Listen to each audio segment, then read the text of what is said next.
Okay, thank you so much. Yeah, welcome everybody. Welcome to our UK integration companion platform. And I'm your regular lady, Dr. Chini of Integration Companion UK. And on this channel, there is no packaging, no forming, everything is real. So whatever thing we are going to discuss here today is real story, real experience, no fiction. And I've created this platform out of my latest book, Integration Companion for New Arrivals to the UK. And it's this is the second episode of this talk show. And I titled it Starting Afresh, because at times we come into the UK and start from beginning as if we've not had anything in life. We leave everything we have in wherever we are coming from, and we come to the UK and we are leveled to start from beginning. So that's why the title says Starting Afresh. And we just want to share real stories, how we have settled in and how we are still settling in, and see who these stories can help to, motivate them to plan for their future. So today I have a very wonderful special guest. I call her Dr. Yeye. So she's a pharmacist. She's come to share her real life story with us, her challenges when she arrived in the UK so many years ago. She even came to the UK before myself. So I've been I've been 20 years in UK. This lady has been in UK before myself. And again, another part of her story is that she came as a student. I think you came as a student. I did, and, yes. And now she's a big shot in UK. So wow. It's encouraging. So Dr. Yeye, I will just give you a few minutes. Okay. Or to introduce yourself the way you want anybody that has listened to the recording today or is in this meeting today, how will that person remember you? Because there's another question about your journey. So just introduce yourself to us. Thank you. Yeah. Thank you so much for inviting me to this platform. I'm really honored to be here. So my name is Dr. Yeyenta Osasu. And I am a mom of 3 and a pharmacist by background. I work as a pharmacist in NHS England in a national role and within the NHS. I've worked for the NHS for over 15 years or more. And I've worked in different sectors as well. I finished my PhD about quite a few years ago now in the University of Sheffield. And yes, I live in Sheffield. So thank you so much for inviting me. Oh, good. So we will be remembering you as Dr. Yeyenta Osasu, the mother of 3, a pharmacist, working so many years in NHS, and you live in Sheffield, and you have come to tell us something more to encourage us. Thank you so much for that brief introduction. So more of the things we'll be talking about today is the book titled Integration Companion for New Arrivals to the UK.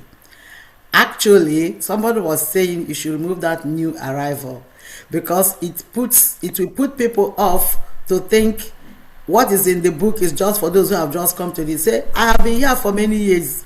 Some things in that book I didn't really know. So your next volume, next edition, don't say new arrivals. I will actually agree because there's some things I'm going to say that I was going to point that out, that there's things I did not know even up until 12, 15, 16, 20 years of being in this country. You So, see? Wow. Okay, so we will start from there. So now let's begin with your journey. When did you first arrive to the UK, and what was that experience like? I'm in a new country now. okay. So, my first I arrived in April 2000. Okay, so that's what, 26? 2000. Yes, See? that's 26 years ago. 26, yeah. Yes. Yeah.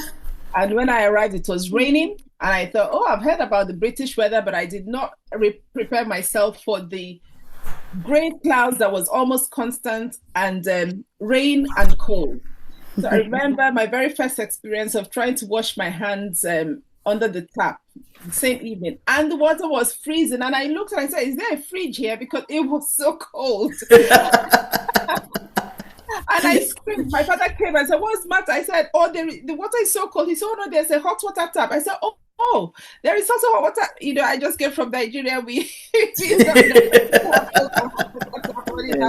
Unless you have a heater in a posh home. So, yeah, that was my first shock. Yes, so that's when I came. I'll leave it short because I have other things. I know you have other questions. Yes, I have other questions. That's something many people struggle with when they arrive. The weather. Yeah. Yeah, like myself, I used to come on holidays and I go. So the very first holiday I came, I was told it was April-ish. I was told that the weather is fine, you know. So, hey. And then I got to Heathrow. Was it Heathrow or Gatwick now? Just opening the door to come outside. What? I just ran back. I'm like, is this, how do people live in this country? The breeze that came into this. I also came in April, yes. Yeah, yeah. So that shock, that weather shock is always there. I don't think anybody can escape it. Even those that come for holidays during summer still wear stockings in the house. I'm like, it's warm. Yeah, so that's something a lot of people struggle with. So my next question will be, you know, you've looked at that book, because I felt that some people are still making some of the mistakes I made when we arrived so many years ago. And a lot of concerns in the community that I handle as an integration consultant and community leader and religious leader is overwhelming. And I'm like, okay, that book, the information in that book is not new. It's all over the place. And you know, those of us coming from where we are coming from, yeah, that's the book, darling. Those of us coming from where we are coming from hardly can look for information somewhere. They want somebody to tell them.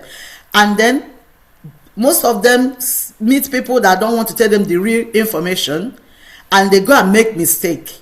And when I get to know and I ask, say, oh, yeah, they have to make their own mistakes. I won't tell them the real thing so that they will not just go and outshine me. Like, they have to know that it's difficult, it's challenging. I'm like, how would you do a thing like that? So that's why I kind of like put that book together, put the information that the key information that people need to settle in. And I'm thinking you must have your own take of the book. So when you looked at that book, starting from the title, the cover, what was your take? I just like the aeroplane in the front showing your landing. I will tell you that. go. Landing into UK. Kingdom. I love it. And it says your supportive information. It really is like an information guide. Yeah. What I liked about it was that actually, you know, it speaks just like you speak in person. It's clear English, it's simple English, it's not trying to, you know, as you say, form, right? It's just saying things as it is in a clear way that people can understand. And even though I've been in the UK for ages, so for example, when I looked at the book, right, I've bookmarked some areas. You know, there's in one of the chapters, it says UK school years and stages. Right. I came into the UK as a 19-year-old. And obviously I did my A levels, did my Catalog on. and all of that. But what I did not obviously know was this education system. I knew the education system for myself because I then went on to university and all of that. But I didn't know the education system from childhood, from nursery. And that was something I then learned many, many years after. So about, 17 years into the UK after I had gotten married and then had my own children. So my first daughter, bless her, was my guinea pig in actually understanding the education Oh. from the basics, I do remember, I would say one day when they asked about when it was during Easter, and there was this Easter bonnet. I didn't know what an Easter bunny, an Easter bonnet, and Easter eggs, and all of that. I went to work, but I lived in a part of my city where many of the moms at that time just stayed at home. And there was an Easter bunny competition. And I just thought it was optional. I didn't pay attention to it. And so next thing, I saw children coming out with baskets and Easter eggs and hens and little chicks and things. And and somebody had won it. And my daughter felt so sad. I said, I went to meet the school teacher. I said, you didn't tell me that this thing was a big thing like this for the children. You said, no, it's optional. I said, yeah, but I'm learning this. I did not know. I didn't know I didn't know what it meant.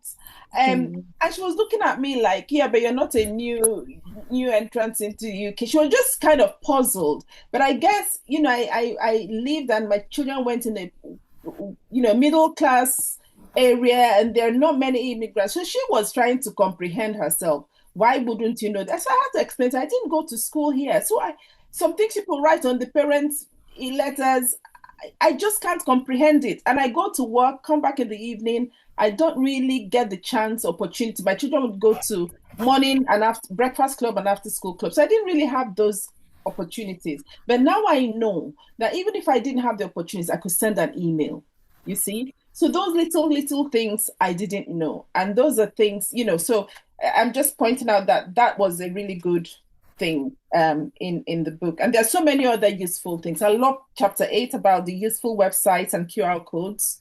I really like that feature. And I like talking about money. Mommy Chini, you may not know, but I like talking about money. I like talking about financial prudence. So I love that, you put that in chapter, one of the chapters about being wise with your finances, staying financially wise in the UK. When I came, and that was then, that's 26 years ago, a lot of things were in cents, 46p for a biscuit. I'm not talking about certain shop prices that everybody knows now that is very cheap. I mean, in the some biscuits, they were even 16p, 16p. And so on. And I would think, wow, this is really cheap.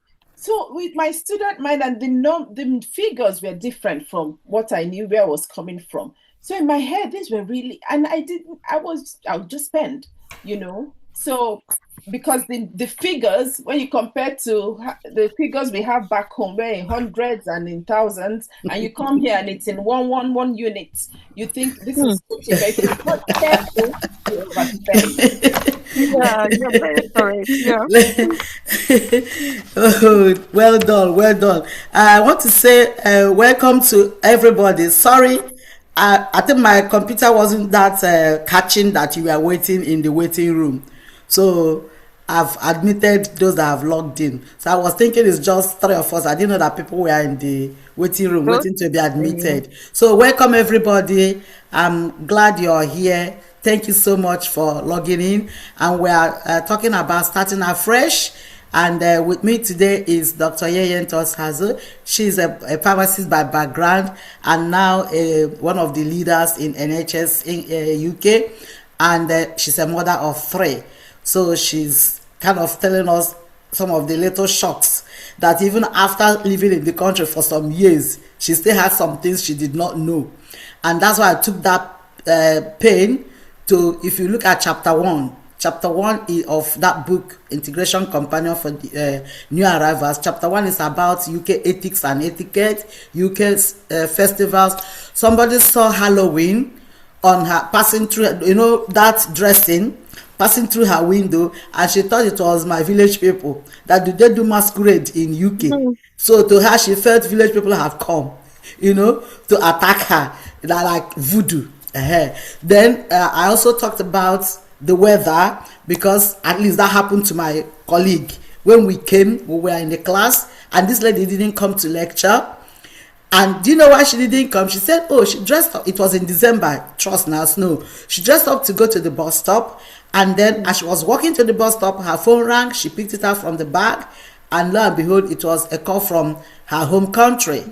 So when she opened her mouth to answer, smoke, according to her, smoke was coming out of her mouth. And that was why she ran back and she didn't come to lecture. So when they went to look, check on her if she's fine, then we came back from school and she was saying, oh, she told me this story. I was like, no, that wasn't any village people coming after you. He said, but how can smoke be coming from my mouth? I was like, that's the hot air you're breathing out, meeting with the cold air outside, and it's forming something like smoke. So I took my time to write all those things. Yeah, Halloween, bonfire.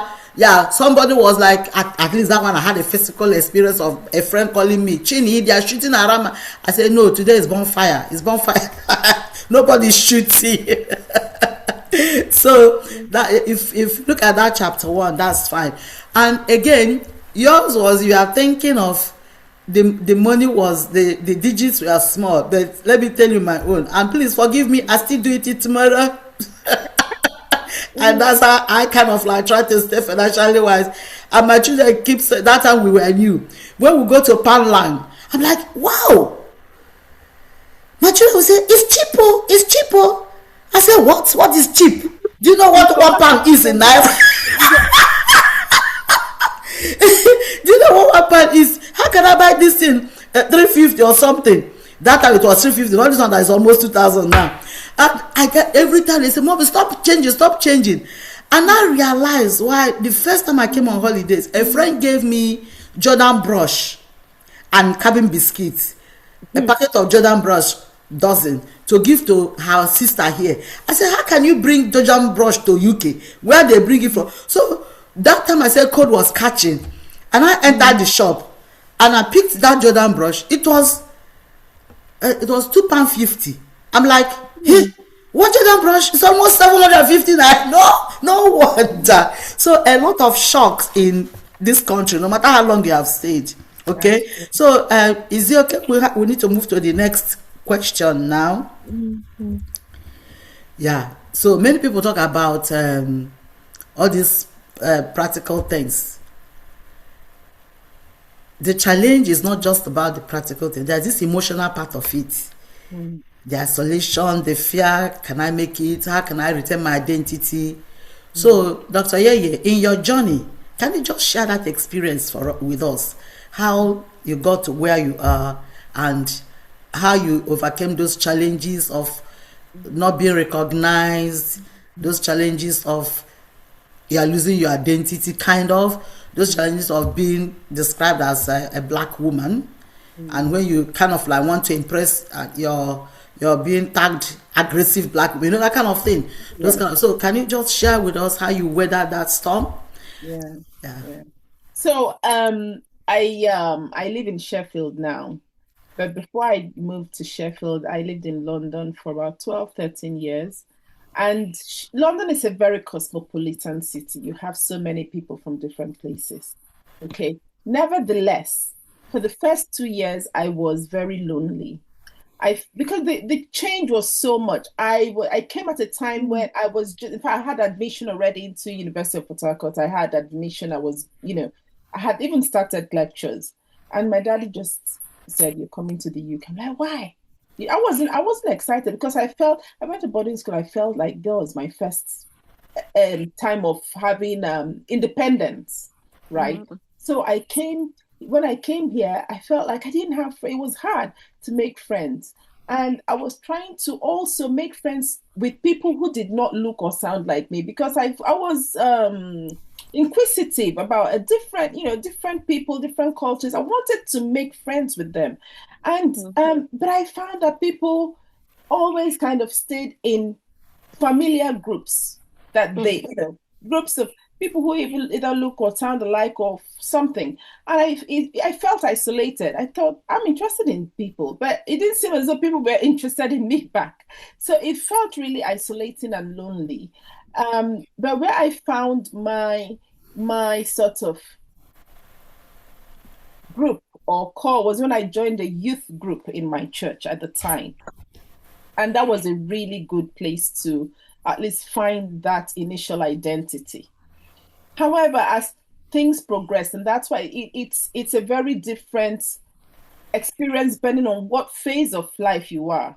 As I then grew up and was growing up, of course, when I was a young person, it didn't really matter because I found my own people. But then eventually I went to university, met different people, started working, and then the loneliness became even more because I didn't understand the rules of the game. I didn't understand the unsaid cultures or the unsaid rules, unspoken rules.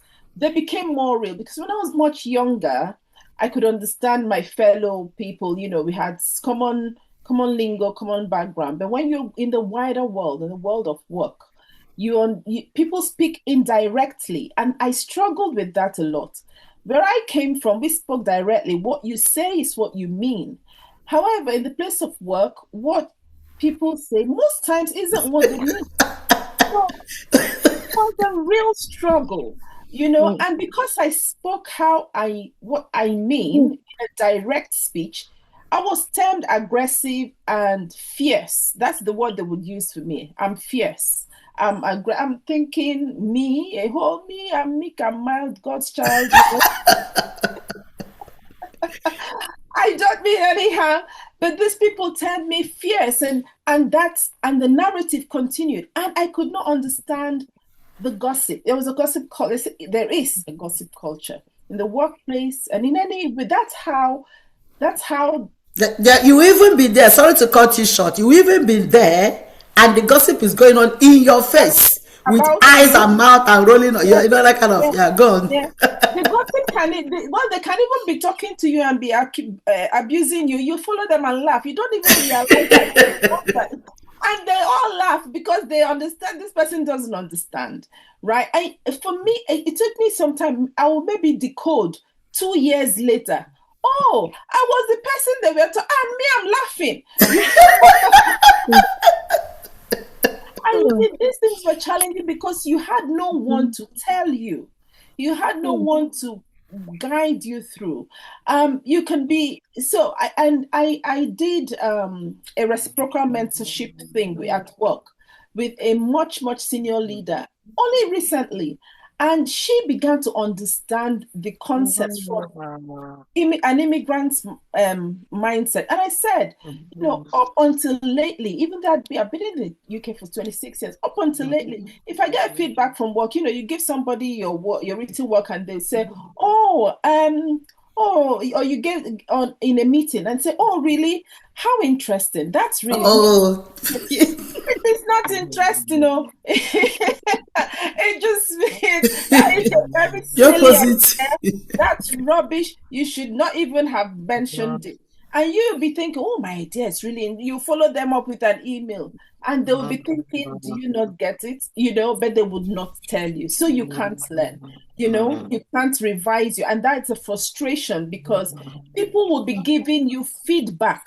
Only that there is a miscommunication in translation because they feel that they are giving you feedback, but you are not seeing it as feedback. I'll give an example. You would write something up, say a document or a slide, and somebody would say, "Oh, this is really good."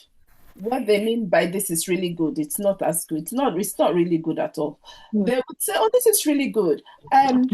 if I were to do this, I would move paragraph 1 and paragraph 2, but it's okay. It's not so bad. It's not so bad. And I would move this one. They are telling you move this and move that. But for me, who speaks in direct speech, and I speak and I understand in direct speech, I would say, oh, that's good for Ken, or that's good for Dave, whoever it was. If they were them, this is what they would do. But me, they already said that my work is really good. They've given me what they think they would have done. Exactly. They told me my own is good, so I don't need to change anything. And that boss will be waiting for you to go and revise and come back. But you won't come back, because what you heard, the first thing you heard is, this is really good. No, you need to read underneath the meanings. A lot of English is in indirect speech, and that's where the challenge is decoding the indirectness. And actually they feel that the more indirect they are, the more polite. So it's for us, so it's a real challenge. Yeah, thank you so much. That language shock is there, and that when we say culture is in a different thing, and there's no way we can escape it. It happened to me. If you were here last time and you are still listening to us, I will say it for the sake of those who just joined us today. So I started this work in NHS, and after my preceptorship, just the next week I started work, and this patient was deteriorating, and I went to the nurse in charge. I said, this patient is deteriorating, look at the signs, and I would like a doctor to come immediately to review. And she said, oh yeah, Chini, I'll get the doctor. So I went back to this patient, looking after the patient. After 5 minutes, the doctor was not there. I went back to her. I said, oh, what about the doctor? When is he coming? He said, which doctor, Chini? I said, but you say you are getting the doctor. I said, no. I meant if I were you, I would get the doctor. I said, you never said something like that. You know, that's where the aggressiveness comes in. I said, you never said so. You said, I will get it. And I was very angry. So that indirect speech is a big thing that we need to understand. And in my book, I said there, don't assume you understood what they said. Ask question to clarify, because they might be meaning something else. And there was this training we went for to supervise PhD students, and they wrote out these things. What if we said if they said this is what they mean? I was just like this. If they said this is what they mean. Directly opposite. I was almost tempted to put it in the book. I'm like, no, let me just leave it there. So thank you so much. But I would like to give opportunity to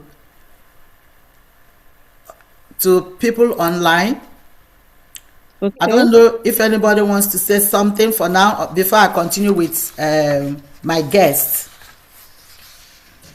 Does anybody want to say anything to contribute to what we are discussing, your experience, your shock when you came to the UK? Is it the language? Is it the weather? Is it anything, or at workplace? Just 2 minutes, then we go back to my guest. Anybody? Gloria, Adela, Sam, who God's beloved? Is that Shalom? Pastor Sam, thank you. You're always here with us. And someone has logged in with some song. Please, Sandra, anybody can raise your hand up. Yeah, Sandra, do you want to say anything? What is your shock? What is your experience? It has been explained. Everything, it's just like everybody is experiencing the same thing. Yeah. Okay. The weather, the language, yes, they're all well explanatory here. Yeah. Okay. Dele said, Dele, are you the Samsung one? Dele is my social media manager from Nigeria, doing great job. So if you see all those my postings there, Dr. Chine no get time. So he's the one that does it. So he said he's learning. Okay, thank you. And Israel has just logged in. Israel, welcome. Israel joined. I came across us online and was like, I need to get that book. And he actually got the book. Israel, welcome. Maybe one day it will be you sitting down here telling us stories about your experience. So Gloria, your hand is up. Take the floor, please. Oh, thank you, Ma. Good evening. God bless you. Okay, Um, darling. I'm really learning, like you said, and it's interesting that one would think that maybe you're the only one in that boat. So, I resonate with a lot of things in terms of school, and I think one of the things that I struggled with mostly when I joined my master's program was the fact that they were teaching us like we were all born here. So, for example, they are talking of a place in um, maybe like Birmingham, or they're calling different places, and we're still trying to, pick the name, pick the location, and they've moved on to something else. And it's like what we're asking, like where is this place? What happened in that era or in that period? But they've moved on to another subtopic, and we've not even gotten, a grasp of that. And that's what kind of like scared me. And so I said to myself, my ambition, being a girl child that had to work her way through, study, like trying to educate myself, knowing that, it was kind of like I was deprived of that aspect.